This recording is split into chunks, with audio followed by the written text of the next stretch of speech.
If you're going through a breakup right now, I know exactly how it feels. I've been there too. You have the memories, the tears, the hurt, the anger, scenarios you play out in your mind of what could have been. But this is a really important time for you to heal. And there's some Buddhist philosophies that I stumbled across that have really helped me let go of all the bad that comes with a breakup and instead find peace and even growth. And in this video, I'll be sharing these life-changing philosophies with you that can help you navigate the complexities of heartbreak and emerge on the other side stronger and wiser. No cheesy promises or empty platitudes here, just practical advice and wisdom from the ages. So let's get started and learn how to get over your breakup with these Buddhist philosophies.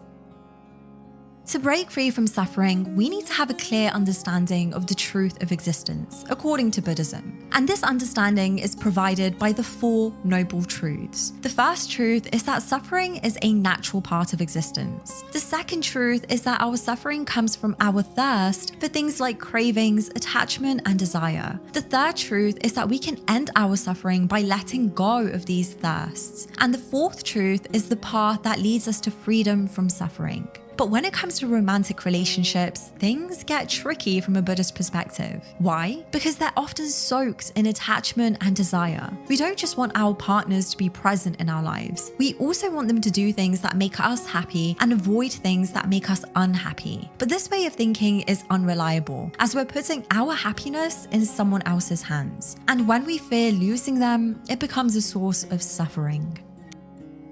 The Buddha himself said that grief and fear arise from attachment, so it's unhealthy to wish to never be parted from someone else. Eventually, everything falls apart and separation is inevitable. It's so important to understand this and practice detachment to free ourselves from suffering. It's no surprise that we feel immense pain when we get separated from the person we consider to be the primary source of our happiness. It's difficult to imagine living without the thing we crave, and it's even more painful when we know that the source of our happiness is now making someone else happy. The good news is that our cravings can decrease. The more we detach ourselves from a specific person, the less we suffer. It might be hard to accept this, especially when we're in the midst of immense grief, and we feel that the only solution to our pain is reconciling with the person we lost. But it's essential to remind ourselves that this is just a temporary delusion. In reality, we can find happiness without that person, and oftentimes, we don't even want that person. We just want to be free of the pain. That's why many people turn to self-medication with alcohol and drugs, numb the pain with rebounds, or try to find a replacement as quickly as possible. Sure, these things might provide temporary relief, but really they're just attempts to escape the pain. The problem is that we can do the wrong things that end up harming us in the process, leading to things like addiction. This behavior also prevents us from addressing the root cause of our suffering. The thing we're trying to run away from never goes away, so it's better to confront the pain and detach ourselves from our attachments to find lasting happiness.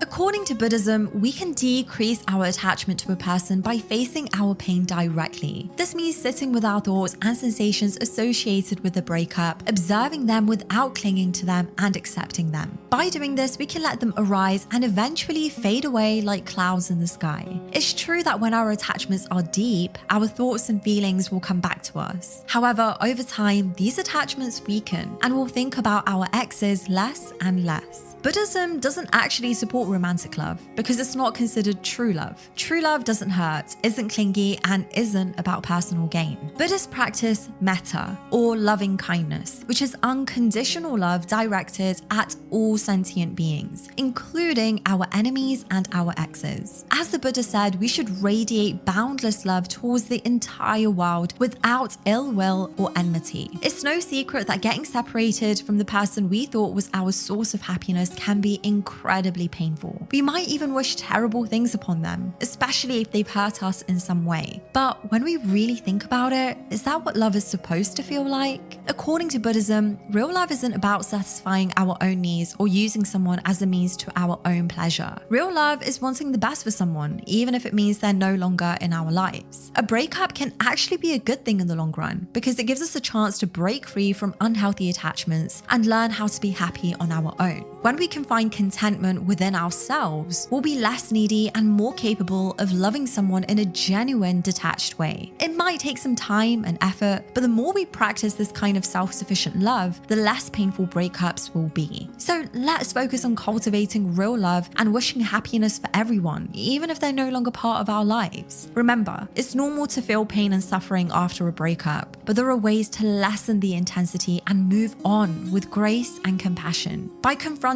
our attachments head-on, practicing loving and kindness towards ourselves and others, and cultivating our ability to be content in solitude, we can develop a more genuine and detached form of love that leads to greater happiness and fulfillment. So if you're going through a breakup, take comfort in these Buddhist teachings and know that with time and practice, you'll be able to find peace and happiness once again. What do you think of these Buddhist philosophies? Let me know in the comments below. And if you found this video helpful, be sure to like and subscribe, and I'll see you again next time.